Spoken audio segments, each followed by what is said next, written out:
A ver, pensemos en el siglo XIX. Toda Europa está en plena ebullición, la revolución industrial lo está cambiando todo. Pero, ¿y España?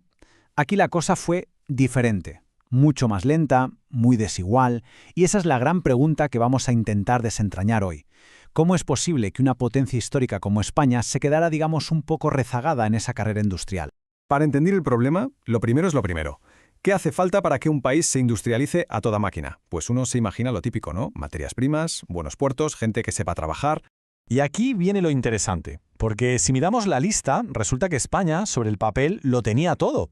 Hierro de una calidad altísima, carbón, puertos estratégicos para aburrir y, ojo, una mano de obra con muchísima tradición artesanal. Vamos, que los ingredientes para el éxito parecían estar todos sobre la mesa. Entonces, la pregunta del millón es inevitable. Si estaban todos los ingredientes, ¿qué narices falló en la receta? ¿Por qué España no despegó como sus vecinos? Bueno, pues eso es exactamente lo que vamos a ver. Vamos a desmontar este puzzle pieza por pieza. Muy bien, pues empecemos el viaje. Y nuestra primera parada es Cataluña, que fue, sin duda, el primer gran motor industrial del país. Hablamos, por supuesto, del gigante textil. Aquí sí que hubo un éxito y de los grandes.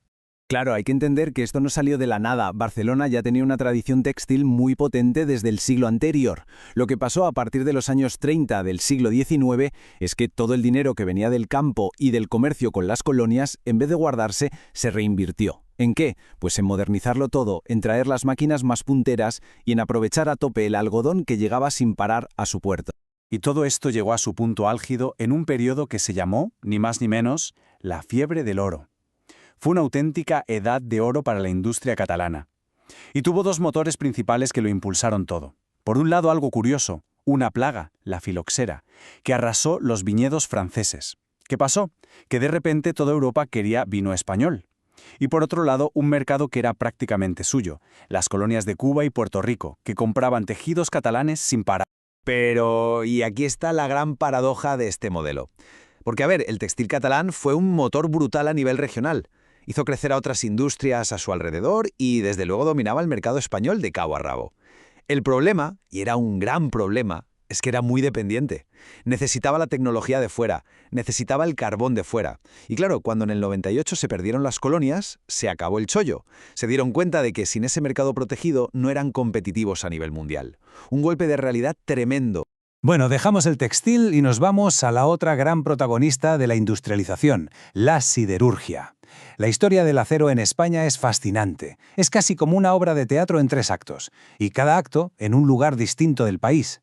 A ver, vamos con el primer acto. Andalucía. Fueron pioneros, montaron los primeros altos hornos, pero fracasaron. ¿Por qué? Pues porque no tenían carbón cerca, y sin carbón no hay acero. Segundo acto, nos vamos a Asturias. Aquí sí que había carbón, y del bueno. Tenían esa ventaja, pero llegaron tarde a la fiesta del ferrocarril. Cuando se pusieron a construir vías por toda España, los inversores extranjeros traían su propio material. Y llegamos al tercer acto, el triunfador, el País Vasco. Aquí dieron con la fórmula mágica. Tenían un hierro local de una calidad excepcional y se dieron cuenta de que les salía más a cuenta importar el carbón de Inglaterra, que llegaba barato en barco, y así crearon un modelo de negocio brutal basado en la exportación. Y esto es lo más importante de todo. El éxito vasco no fue solo hacer acero y ya está. No, creó todo un ecosistema industrial a su alrededor. Nacieron empresas gigantescas como los Altos Hornos de Vizcaya. Se fundaron bancos potentísimos, como el Banco de Bilbao o el de Vizcaya, que financiaban todo esto. Y se desarrolló una industria naval de primera para poder exportar todo ese material. Fue, de verdad, un polo industrial completísimo, siempre mirando hacia afuera. Vale, entonces recapitulemos. Tenemos el textil en Cataluña y el acero en el País Vasco como los dos grandes focos industriales. Podríamos pensar que ya está, que esa es la foto completa, pero estaríamos equivocados. Porque nos falta una pieza, y es probablemente la más sorprendente de todo este puzzle, el verdadero gran negocio de exportación de la España del siglo XIX. Sí, como se oye, porque con todo el poderío de los textiles catalanes y el acero vasco, la auténtica joya de la corona, lo que más vendía a España fuera de sus fronteras era algo totalmente diferente. Y no hablamos de ser importantes, no. Hablamos de ser el número 1, a nivel mundial. ¿Y qué era? Pues plomo. Sí, plomo. Resulta que en 1868 se aprobó una nueva ley de minas que básicamente abrió la puerta de par en par al capital extranjero. Y entraron a saco, sobre todo los británicos, para explotar las gigantescas reservas de plomo, pero también de cobre y mercurio que había en el sur. De la noche a la mañana, España se convirtió en una auténtica superpotencia minera. Claro, esto suena genial, ¿verdad?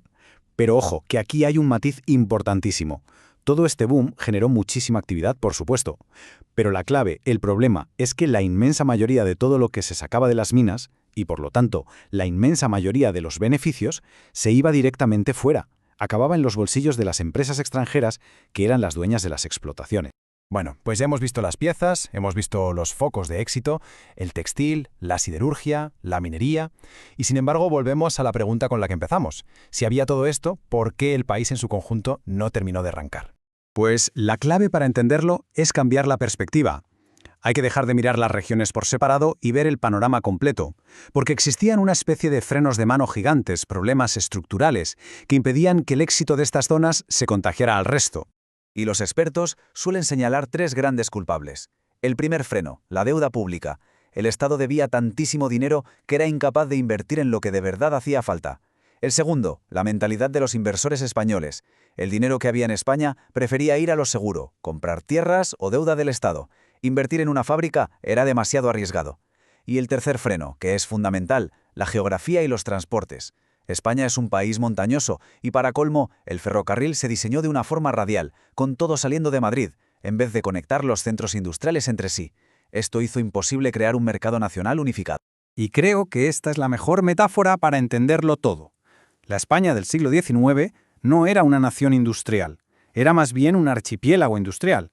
Teníamos estas islas de modernidad y de un desarrollo increíble, como Cataluña o el País Vasco, pero estaban flotando, aisladas, en un inmenso mar de una economía agraria tradicional. Y lo peor es que no había puentes sólidos que conectaran esas islas entre sí. Y así llegamos al final de nuestro análisis, con una pregunta que queda en el aire para reflexionar.